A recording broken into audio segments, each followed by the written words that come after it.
Australia that went viral. She slept with 101 guys in 14 hours. So on Saturday, I got run through by 101 guys. Now, I've had a lot of backlash so far about it, and I've seen some... What? Hold the fuck. 101 guys? God damn!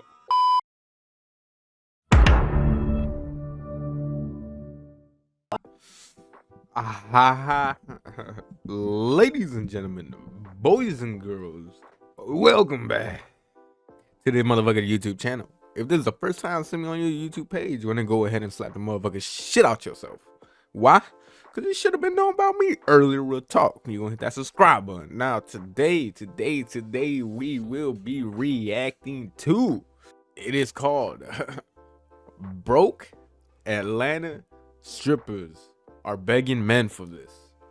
Now, I've never seen it. Obviously, I was just scrolling on the For You page. I saw it. I'm like, you know what? Fuck it. Open OBS. Now, this is what we're going to react to. Let's get straight into it. Come on now. Broke Atlanta Strippers Are Begging Men for This. Let's get on into it. Come on, cuz. The spoke post is not for you. Every month. 2024 has been a year for brand deals and a lot of interesting creators. Whether you're paying to subscribe to their service or big brand deals, the money is out there. And for many ladies, when they look at these other creators or other people, they look at themselves and say, I can get to the bag too. If she can do it, then I can do it. And so that's exactly what other ladies try to do. When they hear about a lady making $10,000 a month or a day on OnlyFans, they look at themselves and say, I'm about to get on there and clap my cheeks up and get rich. Say less. They finna be up on the TV, up on this shit, working their cheeks up, you know what I'm saying? I'm overreacting. My fault, babe. I love you.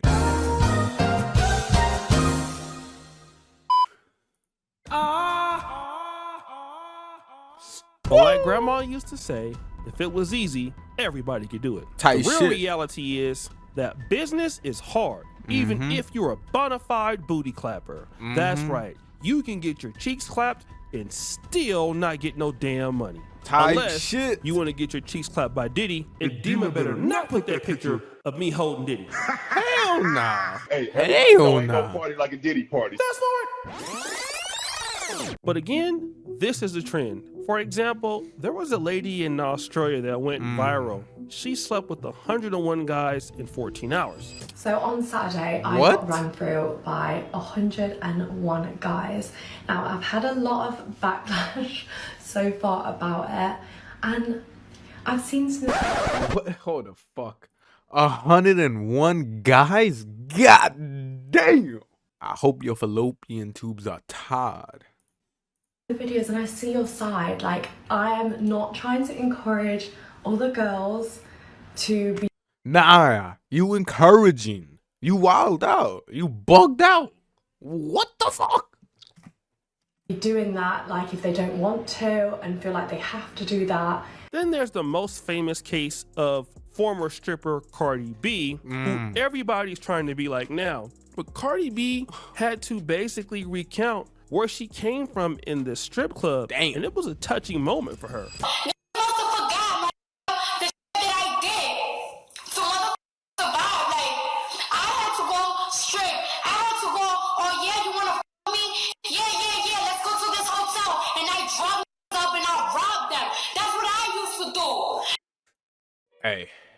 Hey, shout out Cardi B, she a real one, you know what I'm saying? This shit empty. Anyways, shout out Cardi B, cause she a real one, and she had to speak out on it, you know what I'm saying? It was a real realistic moment she had with the gram, you know what I'm saying? She let y'all motherfuckers in on her life a little too deep, and y'all realized she was shiesty. She was a shiesty woman before that. It's just how it goes, bro. There's some shiestiness behind everybody, bro. But, hey, she was being real with y'all. Now let's go back to the video.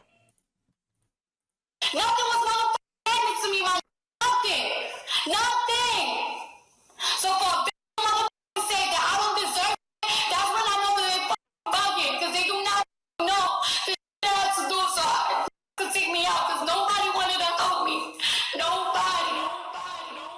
nobody. Cardi B had a hard life in the strip club. So hard, she had to pretend to have sex with guys and drug and rob them, which has been a very dark spot on her career. Then there are ladies out there who are selling their cheeks for real on these streets. Yep, they be up on the blade. If you peep the last video, roll the clip. You know what I'm saying? That shit be happening, dog. You know what I'm saying? You gotta be careful. Streets, and it's not easy. Y'all watch these other on here lie about the type of money they're making, lie about the lifestyle they're living. The thing is, a lot of them are living that lifestyle, but they're not telling you the bad parts. They're like, oh, nothing has ever happened to me. A chick has never attacked me. They're lying. They is. Like, a girl just got choked out at the Palms, like, last. Have you ever run a background check on A lot of the time, hold on. A lot of the time, these bitches be lying with the fucking lifestyle they have on the gram and all that shit, bro. They be hella lying. And y'all be believing it, bro. Y'all be believing in this gaslighting, dog. And that's tough. That's tough. They need to come save y'all. No more Captain Save a Hoe. Captain Save a nigga, bro. Realistically. Hold on, baby. Last month, right? She was 35. Been doing this for forever. Probably did it all the time. It's just like, all it takes is that one time. But you guys can kind of see the bruise a little bit, but the filter's kind of covering it. But yeah, like, and people are just like, how are you like fine right now? Because it's just like, I'm used to it. And you think, I don't ever want to get used to something like that. No, you don't. Nah, so real. Before you want to sit here and think that you want to go sell some boom, bro, that's how the trauma starts to happen. Do you have the previous trauma and the current trauma? Are you a weak little bitch, or do you have heart? People look at me like I'm 4'11", I have this little innocent face, but I know how to defend myself. I had to f that up, and now he has a permanent left smile. Oh God. I recently came across. Hey, she's savage. Big shout out to you. You know what I'm saying? I was about to take another sip. Interview on jrwisdom's YouTube channel, and he was interviewing this particular young lady who was a former Atlanta stripper. I be having them motherfuckers pop up a lot. Atlanta strippers really don't make a lot of money. They're broke. Now, this is a lady that moved from another state with her mom to Atlanta. And at first, she was looking at the prospect because, you know, if other women could do it, she could do it. But what she didn't understand was this. If you get into a fight or an altercation, or like, let's say even, so like, well, I don't know if you do know, the women pay to come to work. For sure. Yes. Pay what's called bar fee to work. But let's say the club has rules like, we want you to work at least one slow night a week and you don't work it. They can fine you for not working that slow night. And if you don't want to pay the fine, well, then you can't come back to work till you pay it. Things like that. Or like, we have to tip out the DJs. Right. And you're expected to tip, where I was at, $20 was the minimum, or 10% of what you've made. But 20 is the absolute minimum. Dang. And people think that they don't track what you're making, but they can. Because like, let's say you come in and get 1,000 ones, and I've been dancing for you all night. I can't come to the DJ and give him a $20 bill. Security has written down that they saw me dancing for a guy who got 1,000 ones who didn't tip the stage. So I can't try to be slick and lowball him. You see what I'm saying? So even if you tip too little, they can suspend you or fine you for that too. That's crazy. I ain't gonna lie, bro. You not safe nowhere. You not safe with the pimp. And you not safe with the club owner, bro. The DJ balling you out for your money, which is ultimately just a safer way to pimp. Not only are there slow days in the week, there are a lot of fines associated with working in strip clubs. These are things that I did not know. I didn't know that either. If you don't show up to work, even though you're your own boss, you still have to follow rules. We're going to talk about that a little bit more, but let's check out the other things she's talking about. And where you're at now as an entrepreneur, self-employed, who basically this is one chapter of your journey. What are you fighting over? Like what are the fights about? Yeah. It's usually money, pretty much, or it'll be something like, again, let's say you're coming in and you're kind of dating or messing with one of the dancers. Right. But you ask me to come over there and dance. She's gonna feel some type of way because now it's like, that's my customer and you don't have no business dancing for him. And then it's a whole issue. And that's 9 times out of 10 what it was. And my mentality was always... The clientele. Crazy clientele. I hate to say this, but you're damned if you do and damned if you don't with the customers. Right. If you sleep with them, they're going to stop dancing you. And if you don't sleep with them, they're going to stop dancing you. So you might as well just keep your body to yourself. Right. Honestly. And keep your dignity. Oh, but God. a lot of girls... Oh God, she's not lying, bro. Because once, I mean, like as soon as you step up out on that stage, bro, it's raps. It's raps. It's raps. I guarantee you, bro.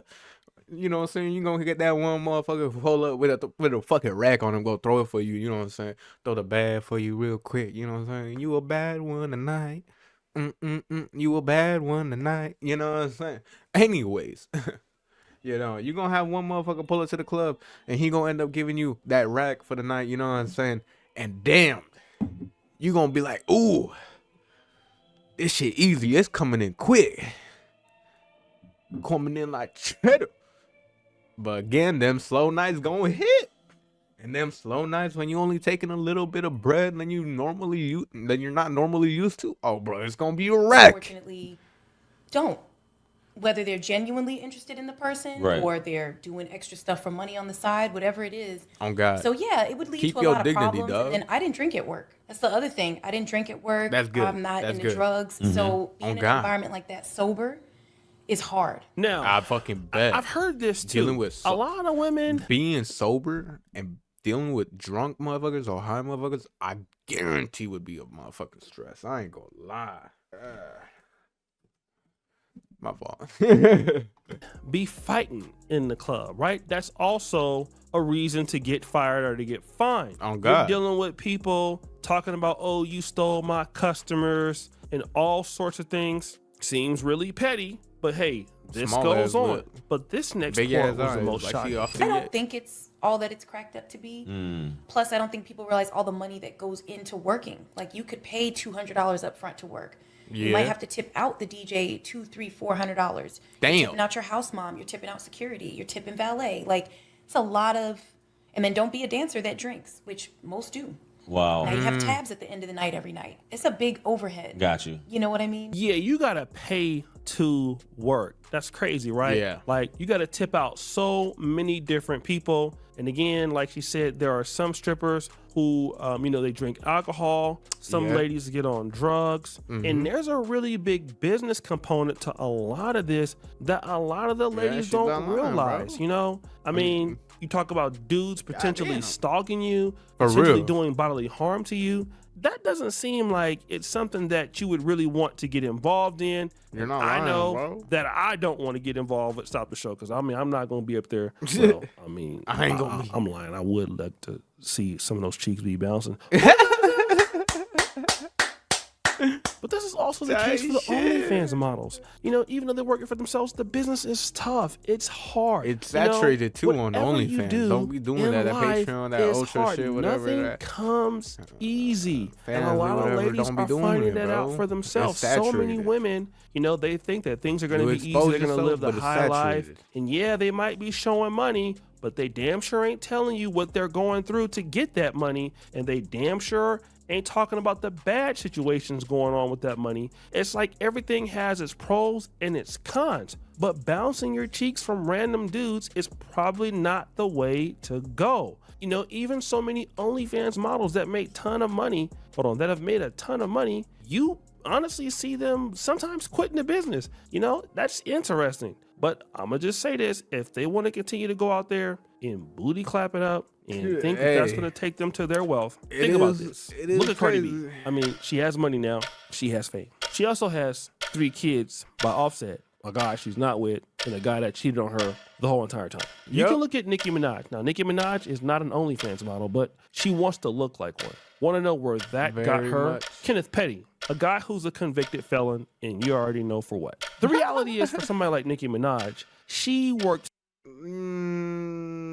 ain't gonna let her slide, bro. She also a petty woman, all right? But anyways, so hard to get to where she's at just for her to get a guy like that. In other words, she could have stayed broke and dusty and gotten a guy like Kenneth Petty. What was the use? Like, everything in your life should improve, but when you go this route, clearly it doesn't help your dating prospects. Clearly it doesn't help your peace of mind. I mean, he's not lying. My fault. To go. Not hating on the sex workers and all that stuff, but hey, it seems like the cons really outweigh the pros. But guys, what do you think? It's your boy O'Shea Duke Jackson back at it again with another episode of The Celebrity Junk. I appreciate you for all that you do. Subscribe to the And I'll catch y'all boys in the next one. You know what I'm saying? I love y'all. Stay tuned. Peace. DJ Ben, drop that shit. Baby, ask why I don't